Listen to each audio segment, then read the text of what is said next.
मदीने शरीफ में एक जगह एक बुजुर्ग बैठे हैं, एक बुजुर्ग बैठे, एक फकीर, एक साइल, एक भिखारी आया। उसने देखा कि वो बुजुर्ग सूखी रोटी चबा रहे, करीब आके बैठ गया और आकर कहा, ओ सूखी रोटी खाने वाले, मेरी माओ, मेरी बहनों, मेरी बेटियों, तुम भी सुनो, नौजवानों तुम भी सुनो, हमें अपने बुजुर्गों की जिंदगी से क्या मिलता है। आके कहा, ओ सूखी रोटी चबाने वाले, मैं 3 दिन से भूखा हूं, क्या मुझे कुछ खाने को मिलेगा।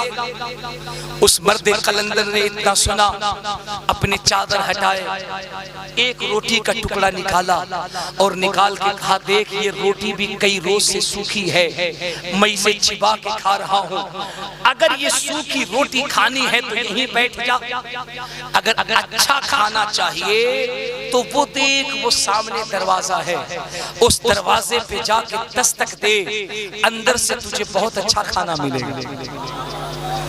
अब जरा गौर करना, चांद पाड़ा के सुन्नियों मुसलमानों, फकीर के दिल में ख्याल आया कि यार ये खुद 3 दिन की सूखी रोटी खा रहा है, मैं कई रोज का भूखा, अगर उस दरवाजे से वाकई अच्छा खाना मिलता है तो ये शख्स जाके मांग के क्यों नहीं खाता, ये मुझे भेज रहा है।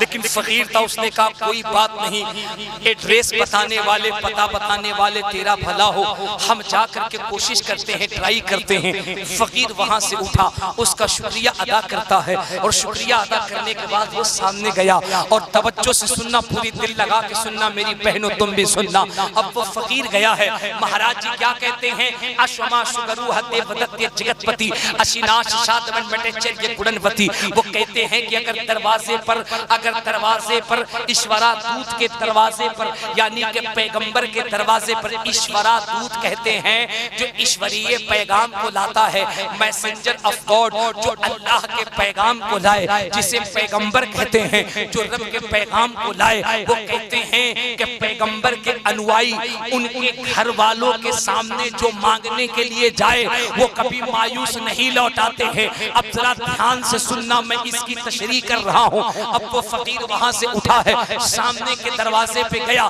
दरवाजे पे जाके दस्तक दी और कहा, अल्लाह के नाम पे मुझे कुछ खिला दो, मैं कई रोज से भूखा हूँ। दरवाजे पे दस्तक दे के वो फकीर, वो साइल बैठ गया है।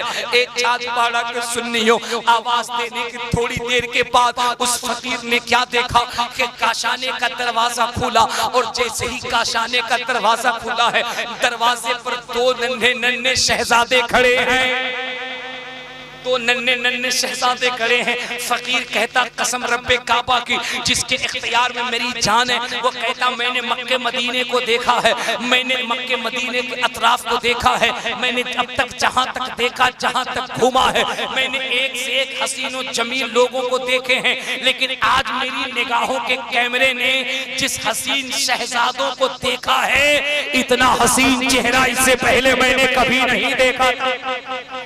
वो कहता, जब मैंने दोनों शहजादों को देखा, दोनों शहजादों के हाथ में थाली है और थाली के अंदर अच्छी ग़िज़ा, अच्छा खाना है, वो दोनों शहजादे लेके खड़े हैं। वो कहते, वो फकीर तूने अल्लाह के नाम पे मांगा है, तूने रब के नाम पे मांगा है। फकीर कहता, मेरी तो भूख खत्म हो गई, मैं शहजादों को देखता हूँ और कभी उनकी सखावत देखता हूँ, कभी शहजादों को देखता हूँ, कभी सखावत देखता हूँ, और इधर जनाब उधर ये अंदाज है, फकीर है, देने वाला है, शहजादे हैं, फकीर है, और इधर उनकी वो सखावत देख रहा है, और इधर हुजूर शकीले मिल्लत तसव्वुरात में कह रहे हैं, ओ फकीर तू क्या देख रहा है, तुझे मालूम नहीं है, अदालत इनके घर की है, शुजाअत इनके घर की है, सखावत इनके घर की है, इमामत इनके घर की है, शरीयत इनके घर की है, तरीकत इनके घर की है, मारफत इनके घर की है, हकीकत इनके दर की है, बुरों को बख्शवा लेना ये आदत इनके घर की है। सुभान अल्लाह, बुरों को बख्शवा लेना ये आदत इनके घर की है। अब साहिबों को फकीर खड़ा है, शहजादों ने कहा तूने मांगा, उसने हाथ बढ़ाया, थाली ली, खाना खाया, जब शिकम शेर हो गया, पेट भर गया, शहजादे मुस्कुरा रहे हैं। फकीर ने कहा, शहजादों मैंने तुमसे हसीन अब तक मेरी आंखों ने किसी को नहीं देखा था, इतने खूबसूरत शहजादे मदीने में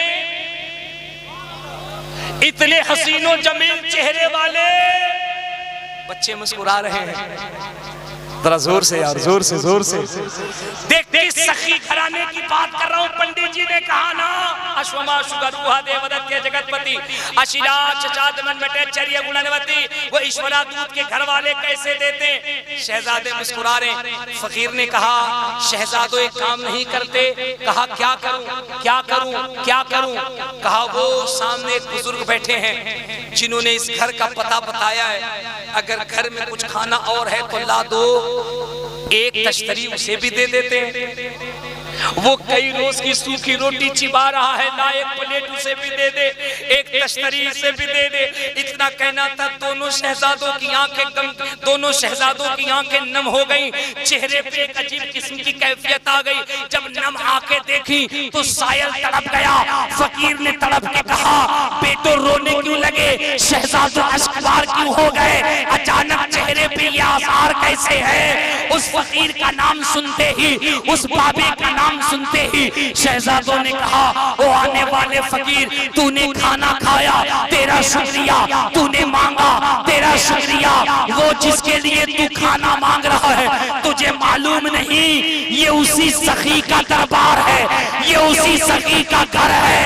वो मेरा बाप है जिसे अली कहते हैं, हम उसके बेटे हैं जिसे हसन और हुसैन कहते हैं। सुभान अल्लाह, नारे तकबीर, नारे रिसालत, सुभान अल्लाह सुभान अल्लाह। बहुत अब मुझे कहने दो, रह के फाकों में, रह के फाकों में गरीबों को खिलाने वाले, रह के फाकों में गरीबों को खिलाने वाले, ऐसे होते हैं मोहम्मद के घराने वाले, ऐसे होते हैं मोहम्मद के घराने वाले, ऐसे होते हैं। हुजूर के घराने का फैजान आज भी पूरी दुनिया में जारी है। कल को अगर कोई आपसे पूछे कि हुजूर शकील मिल्लत की खानकाहें अल्हम्दुलिल्लाह हर जगह कायम है, अगर कल को कोई पूछे कि इन खानकाहों को जगह जगह कायम करने से क्या फायदा, क्योंकि पूछने वालों की तो कमी नहीं ना, पूछने वाले तो कुछ भी पूछ दें। तो मुझे बताओ चांदपाड़ा वालों जवाब क्या दोगे, जवाब क्या होगा? तो कहना ये जो जगह जगह खानकाहें कायम की जा रही है, खानकाहें आसमी फैजान सरकार नकीबुल औलिया, ये खानकाह नहीं, ये बिगड़े हुए दिलों को सुधारने की फैक्ट्री बनाई जा रही है। आज लोग कहते हैं कि इन खानकाहों ने मुसलमानों को क्या दिया। मैं कहता हूं कि आज मुसलमान जो इस्तिकामत से मसलके आला हज़रत पे कायम है, ये इन्हीं खानकाह के बुजुर्गों का फैजान है। लोग अपनी हवेली बनाते, अपनी कोठी बनाते, बैंक बैलेंस बनाते। अब मैं तो वैसे भी जब किसी के करीब होता हूं तो मैं तो तहकीक करता हूं ना, पता करता हूं। हुजूर मैंने कई ऐसे पीर देखे, मशाइख देखे जो चंद साल पीरी मुरीदी के मैदान में आए, BMW से चल रहे हैं, मर्सिडीज से चल रहे हैं, फरारी से चल रहे हैं, ओडी से चल रहे हैं, लैम्बोर्गिनी से चल रहे हैं, स्पोर्टिक ज़ेड से चल रहे हैं। मैंने अभी रास्ते में जब मैं मालदा टाउन से चला तो कौन साहब लेने गए थे मुझे, नाजिर भाई, मैंने कहा ये बताओ कि हुजूर तशरीफ लाए कि नहीं लाए? तो बोले कि नहीं नहीं हुजूर तशरीफ नहीं लाए, वो हुजूर को जो गाड़ी लेके चलती है किराए पर, वो ड्राइवर थोड़ा सा डीले करके कटिहार चला गया, अब कोई दूसरी गाड़ी लेके जा रही है। मैंने कहा हाँ दूसरी गाड़ी क्या मतलब? बोले हाँ जरा दूसरी गाड़ी लेके आएगा। मैंने कहा किराए पर? बोले हाँ। तो मैंने कहा फिर किराए पर तो आप स्कॉर्पियो की जगह बोलेरो भी ले जा सकते हो। बोले जी। मैंने कहा बोलेरो की जगह ऑटो भी ले जा सकते हो। बोले जी, मैंने कहा ऑटो की जगह आप छोटी सी एस्प्रेसो भी ले जा सकते हो जिससे वो मुझे लाए। उन्होंने कहा जी, मैंने कहा हजरत इसमें आ जाते हैं? बोले बखुशी आ जाते हैं। मैंने कहा कोई नखरा? बोले ये क्या होता है?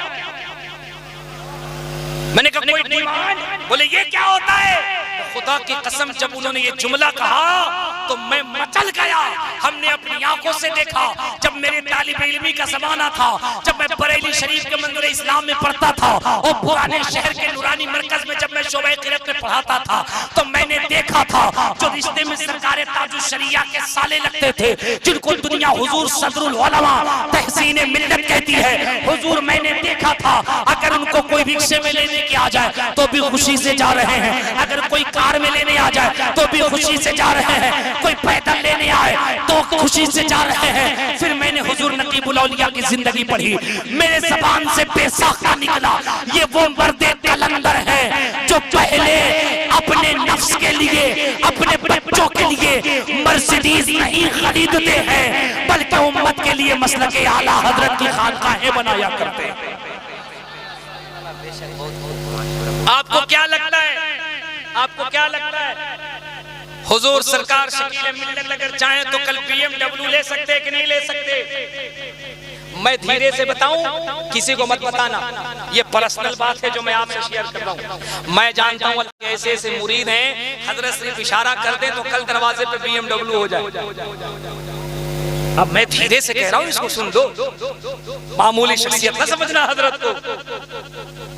लेकिन अल्हम्दुलिल्लाह आज तक अपने नाम से कोई गाड़ी नहीं। ये बताता है ये वो खानदान है कसम खुदा की जो अपने लिए नहीं जीता है, हुजूर के गुलामों के लिए जीता है। इस खानदान की जब तारीख पढ़ोगे तो पता चलेगा इस घराने के अंदर एक ऐसी जात थी जिनको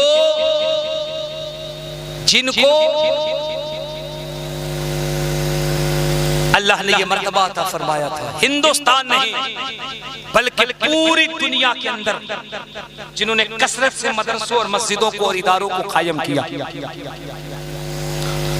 जिन्होंने अहले सुन्नत का इतना बड़ा काम किया कि आज भी बदअकीदे जिनका नाम सुन करके थर्रा जाते हैं, जिनका नाम सुन करके उनकी नस्लें कांप जाती हैं, उस जात को दुनिया रईसुल कलम अल्लामा अरशदुल क़ादरी कहती है। कभी वो लोग अपने लिए नहीं जिए। सरकारे आसी जिनकी जिंदगी है वो कभी भी अपने लिए नहीं जीते रहे। इस खानकाह की जो हेड ब्रांच है, एक बार वहां चलो, भैंसौड़ी शरीफ,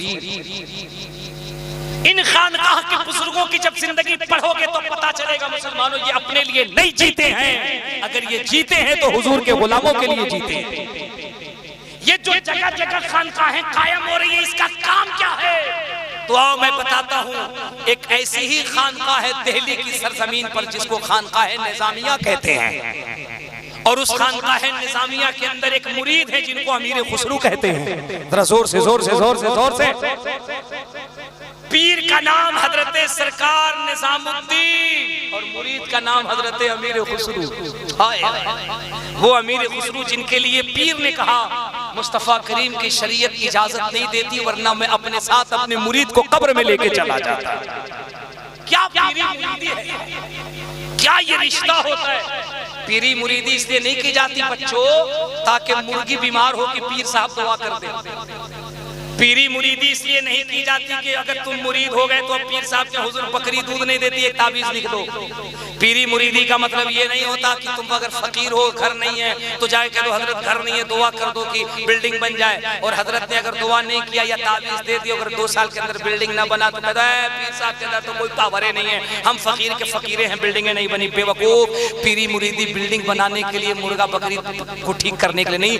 पीरी मुरीदी का सिलसिला उम्मत में इसलिए लागू किया गया है कि ये दिल ये कल्ब जब बीमार हो जाता है तो दरवेशों की बारगाह में आया जाता है, और जब ये अपने हाथ में हाथ लेकर जब ये अपना गुलाम बना लेते हैं, जब ये अपने बाजारे इश्क में तुमको बेच लेते हैं, और बेच के जब ये खरीद लेते हैं तो जानते हो क्यों खरीदते हैं? अब ये जो दिल जो बीमार हो गया था इसको नबी के इश्क में इतना गरमा दिया जाए कि फिर ये सीना सीना नहीं मुस्तफा का मदीना बन जाता है। मुरीदी इसलिए की जाती है ताकि तुम्हारी जिंदगी बदल दी जाए, तुम्हें गुमराही से निकाल करके हक रास्ते पे ला दिया जाए। सुन, हजरत सरकार निजामुद्दीन महबूब इलाही के खानकाह के करीब में एक हिंदू औरत रहती है, एक हिंदू बिटिया रहती है, और सरकार निजामुद्दीन महबूब इलाही के कुएं से वो हर दिन ला करके पानी भरती है। पानी इत्तफाक ऐसा हुआ कि एक मर्तबा कई दिनों तक वो औरत न आई पानी भरने के लिए। मेरी बहनों तुम भी सुनो, कई दिनों तक वो बिटिया पानी लेने के लिए न आई। सरकार निजामुद्दीन महबूब इलाही ने अपने मुरीद अमीर खुसरू से कहा, बेटे अमीर खुसरू, पूरे मोहल्ले के लोग हमारी खानकाह के कुएं से पानी लेने आ रहे हैं, ये जो बगल में पड़ोस एक हिंदू बेटी रहती है ये पानी लेने के लिए नहीं आती है, जरा पता करो कि बात क्या है, बात क्या है। हजरत अमीर खुसरू गए, अहवाल पता किया, आके कहा हुजूर वो जो औरत है ना उसका शौहर बीमार हो गया है। सबको बैठिए, उठा बैठा नहीं कीजिए, दुआ कीजिए, सब बैठिए। बीमार है, उसका शौहर बीमार है, उसे फालिज का असर है, लकवा का असर है, पैरालिसिस हो गया है, इसलिए वो कई दिनों से पानी के लिए नहीं आती। बात खत्म। रात हो गई, सुबह के वक्त में जब वो हिंदू बेटी झाड़ू लगाते लगाते लगाते जब दरवाजे की देवड़ी पे पहुंची है तो क्या देखती है कि उसके दरवाजे पे 2 मटका मीठा पानी रखा हुआ है। 2 मटका मीठा पानी रखा है। उसने पानी उठाया, दिन भर घर का काम काज किया। 1 दिन 2 दिन 3 दिन रोजाना ये सिलसिला होने लगा। एक दिन बीमार शौहर ने करीब आकर के कहा, एक बात बता, मैं बीमार हूँ, घर में दूसरा कोई मर्द नहीं है, आखिर ये कौन है जो छुप छुप करके तुझे पानी ला करके दे रहा है? ये कौन है जो तेरी मदद कर रहा है? इसके बारे में तूने मुझे बताया। वो हिंदू बेटी रोने लगी, कहा मेरे शौहर मुझे खुद भी पता नहीं कि आखिर ये कौन है जो मुझे छुप छुप के पानी ला के दे रहा है। उसने कहा फिर पता करो कि आखिर कौन ऐसा मुशफिक व मेहरबान है जो छुप छुप करके पानी ला रहा है। रात के वक्त में वो बिटिया दरवाजे के पीछे खड़ी हो गई। ओ खानकाह आसवी से अपने आप को वाबिस्ता करने वालों, ओ सुन्नियों, सजदे हुसैन करने वालों, इस जिक्र को सुनने वालों, सुनो दुनिया के अंदर ये खानकाहें इस्लाम कैसे फैलाती हैं और दुश्मन दिलों के अंदर भी हुजूर की मोहब्बत कैसे पैदा करती हैं। सुनो ये बड़े अनमोल हीरे हैं जिसे अपनी जिंदगी में सजाना। मेरी बेटियों, मेरी बहनों, तुम भी सुनो।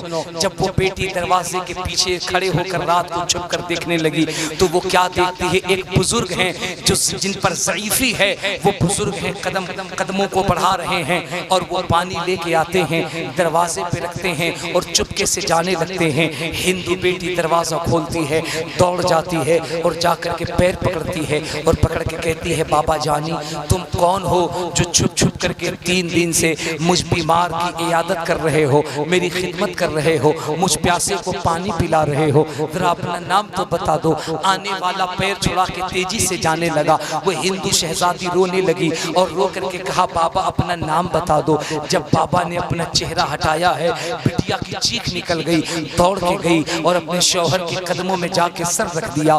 बीमार पति ने, बीमार शौहर ने कहा है कि बता आखिर वो कौन बाबा है जिसको देखने के बाद तू रो रही है, वो कौन ऐसा इंसान है? उसने कहा मैं तुम्हें क्या बताऊं, वो 3 दिन से जो मुझ हिंदू बेटी और जो तुम्हारा मदद कर रहा है, जो हमारे तुम्हारे प्यास का इंतजाम कर रहा है, वो कोई और नहीं, वो मुसलमानों का रहनुमा है, वो मुसलमानों का बाबा है, दुनिया जिसे निजामुद्दीन महबूब इलाही कहा करती है। दुनिया जिसे महबूब इलाही कहती है वही है जो छुप छुप कर 3 दिन से पानी ला के पिला रहा है। बीमार शौहर ने कहा, देख बाहर क्या आसमान में सफेदी आ गई है, देख क्या रात की घटाएं खत्म हो गई है, देख क्या सुबह की सफेदी नमूदार हो गई। बीवी ने कहा हाँ सुबह हो गई है। उसने कहा मेरे कांधे का सहारा दे और मुझे लेकर के उनके खानकाह में चल। सुनने सुन चांदपाड़ा का सुन्नी। अब बीमार शौहर को बीवी ने कांधे का सहारा दिया है, उसे सहारे के साथ लेकर के खानकाह निजामी में गई है और खानकाह निजामिया में जब वो बीमार हिंदू शौहर गया है, सरकार निजामुद्दीन ने जब देखा उसके इस्तकबाल में खड़े हो गए। ये नहीं देखा उसका धर्म क्या है, ये नहीं देखा उसका मजहब क्या है, चूंकि इस्लाम फैलाना है इस्लाम। खड़े हो गए, चंद कदम आगे बढ़े, उसके माथे को बोसा दिया और कहा बेटे बीमार थे, तकलीफ क्यों की? अगर जरूरत थी तो निजामुद्दीन को बुला लेता, अगर जरूरत थी तो मेरे बेटे अमीर खुसरू को बुला लेता। बीमार हिंदू ने कहा था कि हुजूर मैं बुलाता नहीं बल्कि मैं चल के आया हूँ और आज मैं ये कहने आया हूँ कि हुजूर अपने नाना का कलमा पढ़ा करके मुझे भी मुसलमान कर लीजिए, अपने नाना का कलमा पढ़ा करके मुझे भी इस्लाम में दाखिल कर लीजिए। कहा क्यों? कहा हुजूर मैं तो ऐलान करता हूँ कि जब दिल्ली का निजामुद्दीन इतना अच्छा है तो मदीने का रहमतुल्लिल आलमीन कितना अच्छा होगा। इससे पता क्या चला कि इस्लाम हमेशा मोहब्बत से फैला है, इखलाक से फैला है। और आज उसी मोहब्बत के कंदील को, उसी मोहब्बत के चिराग को हुजूर शकील मिल्लत पूरे बंगाल में रोशन कर रहे हैं। आप इनके दस्तो बाजू बनिए, इस मिशन आसवी को सिर्फ बंगाल नहीं बल्कि पूरी दुनिया तक आप ले जाइए। आने वाले वक्त में इस मिशन की रोशनी पूरी दुनिया के अंदर नजर आए, फिर इंशाअल्लाह इस मरकजी खानकाह से ये ऐलान होगा, नजदियों देख लो वादी रजा की कोहे हिमालय रजा का है, जिस समत देखिए वो इलाका रजा का है। अगलों ने भी लिखा है बहुत इल्म दीन पर जो कुछ है इस सदी का वो तन्हा रजा का है। मौला हुसैन के सजदे से दर्स लीजिए और अपने पंजगाना सजदों को बरकरार कीजिए। मैं अपने बहन बेटियों से गुजारिश कर रहा हूँ कि करबला के सैयदा ज़ैनब की तालीम पे अमल कीजिए और पर्दे का एहतमाम कीजिए, नमाजों की पाबंदी कीजिए, शौहर की खिदमत कीजिए, घर में माँ बाप की इज्जत कीजिए, अपने बड़ों का एहतराम कीजिए, वालिदैन की खिदमत कीजिए। इत्मीनान और सुकून के साथ बैठिएगा। मेरी तकरीर के फौरन बाद हुजूर शकील मिल्लत हुजूर नकीबुल औलिया आपके हक में दुआ फरमाएंगे, उसके बाद जलसे का इख्तिताम होगा। अल्लाह करीम हमें आपको कहने से ज्यादा अमल की तौफीक रफीक अता फरमाए। अस्तगफिरुल्लाह रब्बी मिन कुल्लि ज़ंबिन व अतूबु इलैह। जरा पूरा मजमा जोर से कलमा पढ़ लीजिए, ला इलाहा इल्लल्लाहु मुहम्मदुर रसूलुल्लाह सल्लल्लाहु अलैहि वसल्लम व मा अलैना इल्लल बलाग। अस्सलामु अलैकुम व रहमतुल्लाहि व